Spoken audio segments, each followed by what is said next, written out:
नमस्कार, बहुत बहुत स्वागत है आपका एबीपी न्यूज़ के इस खास कार्यक्रम प्रेस कॉन्फ्रेंस में।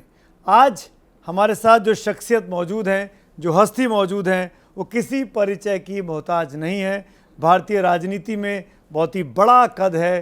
कांग्रेस के बड़े नेता, कई बार के मुख्यमंत्री भी रह चुके हैं और कांग्रेस पार्टी में आप कह सकते हैं कि गांधी परिवार के करीबी लोगों में गिनती होती है। मैं बात कर रहा हूं दिग्विजय सिंह जी की। बहुत बहुत स्वागत है आपका दिग्विजय जी, बहुत बहुत धन्यवाद वक्त निकालने के लिए। पहला सवाल बहुत ही आसान सा है लेकिन बहुत ही गंभीर सा। देश में आज की तारीख में जो स्थिति है, जो देश की राजनीति आज दिखाई दे रही है, दो खेमों में बटी हुई, आप इसका भविष्य क्या देखते हैं? किस दिशा में देश की राजनीति जा रही है? बात यही है कि मैंने हमेशा राजनीति को विचारधारा से जोड़ा है और उसी के चश्मे से देखा है। मोटे तौर पर इस देश में एक विचारधारा है जो कि सभी को साथ लेकर चलती है, सांप्रदायिक सद्भाव की बात करती है, गांधीवादी विचारधारा, सनातनी परंपराओं की विचारधारा। एक विचारधारा है कम्युनिस्ट पार्टी की, तीसरी विचारधारा है जो धर्म को हथियार के रूप में राजनीति में उपयोग करती है,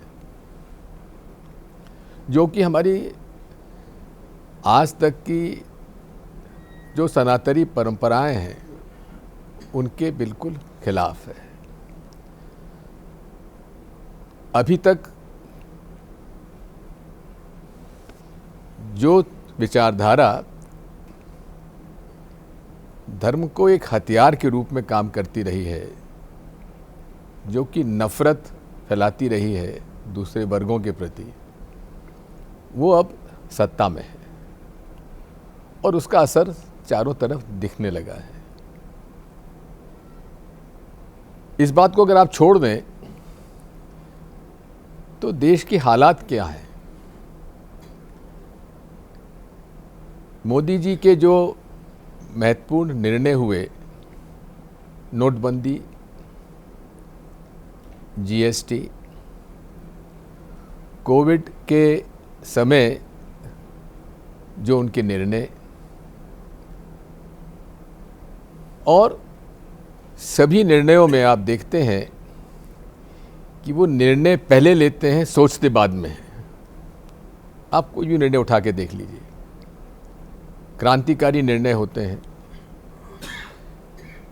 और उनमें जो जिस प्रकार की तैयारी होना चाहिए पूरे देश की अर्थव्यवस्था और सामाजिक संरचना के अनुसार, वो उसमें कहीं ना कहीं उसमें चूक होती है। तो आज जहां हमारी अर्थव्यवस्था एक ऐसे समय से गुजर रही है जहां की $1 की कीमत अब 80 रुपये तक पहुंच रही है, और यही मोदी जी ने इसको बहुत बड़ा इशू बनाया था कि प्रधानमंत्री जी की उम्र के साथ रुपए की कीमत डॉलर के साथ बढ़ती जा रही है। उन्होंने कहा था काला धन भी हम लोग लेकर वापस आएंगे।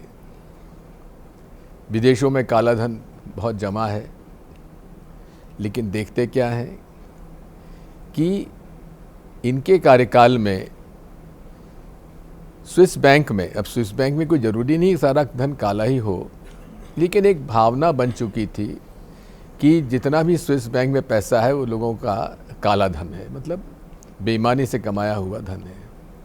लेकिन अगर आप देखेंगे तो स्विस बैंक के आंकड़े बताते हैं कि स्विस बैंक्स में डिपॉजिट मोदी जी के कार्यकाल में बड़े हैं।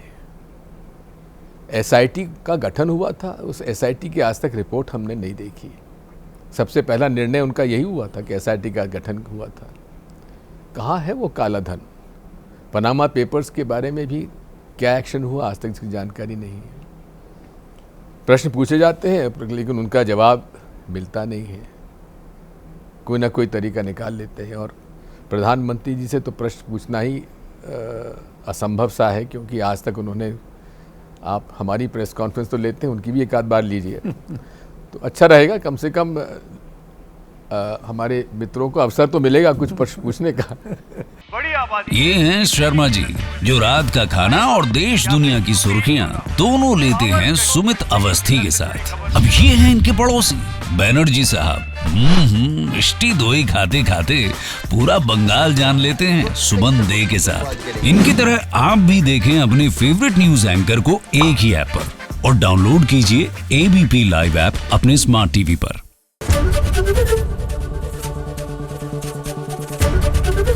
एबीपी न्यूज आपको रखे आगे।